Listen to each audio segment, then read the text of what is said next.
morning. The February 6th, 2023 meeting of the Marion County School Board is now called to order. For the courtesy of those listening to the meeting, I am requesting that anyone in the audience please turn off electronic devices and put them on vibrate. Later in the meeting, up to 30 minutes will be provided for individuals to address the board on matters concerning operation of the Marion County school system or the school board only. Presentations to the board are limited to 5 minutes and are televised. If you wish to address the board regarding a regular agenda item on matters of which the board customarily takes action, you must first complete a peach-colored form located in the lobby. If you wish to address the board regarding a public hearing or a student discipline matter, please complete a lime green colored form. These forms must be completed and received by the board clerk no later than 9:10 a.m. The procedures applicable for each are on a separate sheet. Board clerk, please call the roll. Mrs. Allison Campbell, District 1. Here. Mrs. Lori Conrad, District 2. Here. Mr. Eric Cummings, District 3. Here. Mrs. Nancy Thrower, District 4. Here. Dr. Sarah James, District 5. Here. Dr. Diane Gullett, Superintendent. Here. Mr. Jeremy Powers, School Board Attorney. Here. Thank you. Board, if we could please stand for the Pledge of Allegiance. I pledge allegiance to the flag of the United States of America and to the republic for which it stands, one nation, under God, indivisible, with liberty and justice for all. Thank you. I now ask the school board attorney to tell us or to give us the information on how we will accept public comment. Thank you, Chair. In compliance with Section 286.0114 of Florida statutes, the public will have a reasonable opportunity to be heard on school board and school district matters.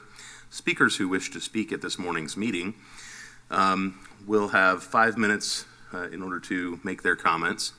Before you begin speaking, please state your full name. Each speaker, after 4 minutes, will have a 1-minute visual notice to complete his or her comments. Speakers and meeting attendees are expected to conduct themselves in a respectful manner. No verbal attacks or profanity are permitted. The board is here to listen to your comments only. You may be directed to an administrator staff member following the conclusion of your comments for further assistance to address any concerns. To ensure student privacy, only a parent or guardian may use a student's first or last name. Identifying references to or identification of other students and or their families are also strictly prohibited. Thank you for your attention to the board's requirements. Chair, that concludes my explanatory remarks. Thank you, Attorney Powers. Ms. Martinez-Lopez, do we have any speakers this morning? No, Madam Chair, not at this time. Thank you. Board, may I have a motion to approve the 2023-2024 instructional calendar? Motion to approve the 2023-2024 instructional calendar. Motion by Vice Chair Thrower. Second. Second by Reverend Cummings. Board, we do need to have discussion on this item because we need to know which of the two options we are approving. I'll open it up for comment. I'll go ahead and say that I would prefer draft G. The reality is we have a lot of teachers that begin with us after the start of the school year, and they need time to get the opportunity for collaboration and professional development at their schools and have the opportunities to be with the principal and their fellow teachers for that work. Thank you, Vice Chair. Any other discussion? I'm not a fan of either. I think that we put together a committee, and the committee proposed early release days every week as a way to creatively try to meet the needs of all of our staff and get them the time they need on site. And we are left with calendars that do not have what the committee had put forth. And so I do believe that a weekly early release day early dismissal day would be the best for our district.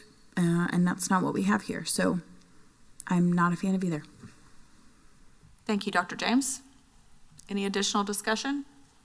I'm for draft G. I do think it's a compromise between what our community asked for and what our district committee came up with, and so draft G is what I what I'll be voting for. Thank you. Reverend Cummings, any comment? Call the vote. Okay, so because we have a motion on the table to approve the 2023-2024 instructional calendar, Attorney Powers, should we amend that motion to say that it's specific to calendar option G? That would be correct. Okay, then do we need to vote on that motion that we've just, because we don't have, it's not concrete? Someone other than the chair should make an amendment, and then it should be voted together with the amendment. Okay, thank you. I'll entertain an amended Chair, motion. I offer an amended motion that we approve draft G of the Marion County Public Schools instructional calendar 2023-2024. Amended motion by Reverend Cummings, Second? second by Vice Chair Thrower. All in favor on instructional calendar draft G, say aye. Aye. Any opposed, nay. Nay. Motion passes 4-1. With that, we have an instructional calendar. Dr. Hembrook, Dr. Gullett, Mr. Ayers, thank you so much for your work on this. With that, I will say the following administrative briefing and work session has been scheduled for February 23rd, 2023 at 9 a.m. The purpose of the work session is to discuss update of Acceleration Academy, mid-year review of current year 2022-2023 budget, and Southwest localized rezoning update. The next administrative briefing and work session has been scheduled for March 9th, 2023 at 9 a.m. The purpose of that work session is to discuss the Code of Student Conduct revisions, 1 of 2, and alternative placement options. With that, board, I will open it up for your comments. Ms. Martinez-Lopez. No, Madam Chair, no comments. Attorney Powers. I just wanted to inform the board that as to the attorney-client shade session, the two that I had referred to in our last report, I pushed those to the 9 o'clock slot as requested. And so we will convene there and then convene our meeting after that. I don't believe it's necessary for us to convene a meeting here, immediately adjourn for shade, go into shade, and then come back for the meeting. So if I find out otherwise, I'll let you know. But in the meantime, that has been moved to 9 o'clock as requested. Okay, so it is possible that the administrative briefing and work session times that I just noted at 9 a.m. will be adjusted, perhaps? Yes. Okay, all right, terrific. Well, we'll work through that as it comes, and we'll have an update at our board meeting coming up next week. Dr. Gullett. Good morning, Madam Chair, members of the board. Just briefly, thank you for approving instructional calendar. We will put notification out today. And thank you all for being present and supporting our outstanding teachers on Saturday. It was quite a joyful evening, and we have just a really dynamic group of teachers that are committed to our students. So thank you for being there and supporting them. Thank you, Dr. Gullett. Dr. James. No real comment. Just want to say our public ed foundation is pretty tremendous. And my I have family I grew up in Orange County, and my mom was an educator in Orange County for her whole career, pretty much. And she was my guest on Saturday night, and she said, Orange County does nothing like this. This is a beautiful event. So shout out to our Public Ed Foundation for putting on a tremendous Golden Apple Gala. I think it was the best yet. The kids singing really was the icing on the cake there. So it was a beautiful evening. Agreed, Dr. James, thank you. Reverend Cummings.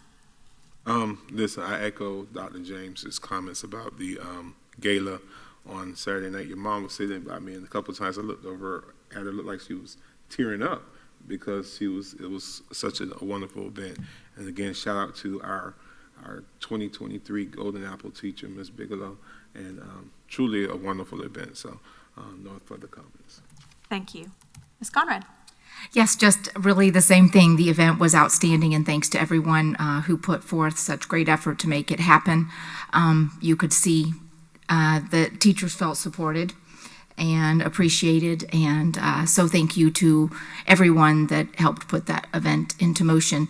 Also want to thank our district for the work that they continually put forth on our calendar. It took us a long time to come to a consensus, but I hope it serves the district well.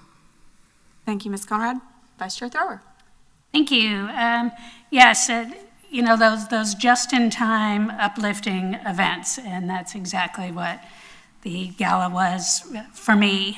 Personally, it was just so wonderful to see so many friends and colleagues that evening and be able to be together in fellowship, celebrating everything that they do for kids on the daily. So thanks again to the Public Education Foundation. You just represent our school district so well and have supported us so greatly, and we're just grateful. The next thing I have is I was just noticing in the comments or the directives about public comment, and I noticed that it says for citizens, before you begin speaking, please state your full name and address. I don't think address is required, and It's not, and we had this discussion about a year and a half ago. Right. What I have done, based on consensus of the board at that time, is when I'm reading it, I typically remove the words and full address and just leave your name, unless I happen to read over it. If anyone ever wished not to give their address, they're not required to, but in order for us to contact them or reach back out to them, we would need it. Typically, we have the public speakers forms, but if they don't wish to make it public or announce it, they don't need to. And I can ask that just be cut from, if that's still the board's intention, I can just have it removed from the script as well. Yeah, that's fine. But it is still on the form, and it will remain on the form. If they choose to give, if someone could come and speak and not wish to give their address, in which case, you know, if they leave some sort of contact so that we can get back in touch with them, is certainly fine. Or they may simply wish to come and give their comments without, you know, indicating what their address is. Address, though, it is a matter of public record. Everyone thinks it is privacy, but you can find out anyone's address easily, and it's not protected unless they are a protected individual, like law enforcement or something like that. And while I do understand that, to say it publicly at one of our meetings, thinking that it's required when it's not, I would prefer to leave that choice to the citizen. Absolutely, and most small governmental bodies, and even larger ones, will request that people do it. But if someone makes if we make the request and someone doesn't give their address, that's perfectly fine. We can eliminate even the request so that they don't feel obligated to do so. And it's been a past practice here for decades, that it was considered to be required. So it's going to take a little while for people to understand. It's just something that jumped out at me, and in this day and age, I realize you can get information everywhere, but if we don't have to ask for it publicly at our meeting, I would rather not, but I'm just one board member. That's fine. Yeah, absolutely. Thank you, Vice Chair Thrower. Board, the only thing I have for us, we recently came up with a date that we potentially all wanted to go to Tallahassee based on other dates that were not going to necessarily work for all of us. And unfortunately, speaking actually at Golden Apple with Senator Perry and his staff, the week that we chose, or the day that we chose, is when they're going to be back here. So that's not going to work for us to go to Tallahassee on February 27th as originally discussed. I know that there was not another date that we all could go together. So I do think it would be impactful if we, at least a handful of us, were able to go. If possible, the date I'm looking at is actually next Monday, February 13th. I don't know if that works for you all, but they will be there. I know that committee meetings actually don't start until that afternoon, so I'm not certain if that would mean that they are not available, but go. Cummings and Conrad are both out of town Yeah, that I'll day. be in Nevada. So. And I think you're out of town the whole week, is that correct? Okay, okay. Okay, you're gone the whole week. Okay. So, well, we have 2 week options, I guess you could say, and that's the week of the 13th or the week of the 20th. The 20th is President's Day. So, if we're wanting to look at later on in that week, or if we are wanting to look at the week of the 21st, then we can take a look at those options as well. What about Friday the 17th? Fridays are usually not great days to be there because they usually do hightail it back home. I mean, we can go and try to have morning meetings, but in previous experience, it usually hasn't worked well to try to be there on a Friday. Thus why the FSBA days usually don't have meetings on Fridays as much. So, What about the 21st? We have our board briefings, but other than our board briefings, Exactly, I would think the 21st. 21st works for me. Dr. Gullett, will you have the opportunity to join us? Or I know we tossed that around. right, is February 22nd, or excuse me, 21st, will you be available that day? I can certainly make arrangements. I would say that that's the kickoff for Safe Schools Committee meeting that evening. I can certainly make arrangements, would like to be there for the beginning, but I can what time do we typically leave? make an alternate plan. I don't know that this board, Normally, we would go early in the morning, right, but like Like- 8 or 9 o'clock in the morning and see everybody. We probably leave there about after lunch because we always had lunch. And so I know last year whenever I did a day up where I was up and back on the same day, I think I left here at like 5:30 or 6 in the morning and then had my first appointment at 9 there. But I don't know if that works, if we can, I don't know that we can carpool. I don't know how that works. We have to figure that out. But that would be my proposal, that we would, try to get up and leave early and try to schedule some appointments that morning. And then maybe And we would be, what time is the meeting? leave by 1 o'clock or so. It's at 3:30. Honestly, I think there's going to be a conflict any day anyway, so if it works for the board, I think, move forward with that. But, and not to negate the superintendent, but it's a necessity. In the past, the superintendent hasn't had to be with us. And if she needs to do what she needs to do, I don't want to jam her up on being for that committee. Absolutely, I just wanted to extend Right. the opportunity. But I get it, especially for a meeting that is the kickoff to something very important. And I think Mr. Smallridge, is he going up separately or is he, okay. He's planning to go up. I made arrangements so he could go up and spend some time on that plan. Yes. All right, board, so if it works for you all, let's try February 21st then, and we will we will have the team contact all of the offices and see if we can get scheduled on that day and figure out what meeting times we're able to get based on the committee schedules of our local delegation. So, I have a question. yes, ma'am. Thank you. Dr. Gullett, is Mr. Smallridge going up ahead of the 21st, or do you know that yet? We do not yet, no. We're working with Jessica, and she's trying to make some appointments. Okay. So will we have Jessica make our appointments for those legislative? We can have Jessica make them, or we can. Because I think Jessica, if Elena contacts Jessica, that may put us in and out at a decent time where it's not. Yeah, she's got her finger on the pulse up there. Okay. That's fine. We can work with Jessica Janasiewicz from our lobbyist to get our appointment scheduled.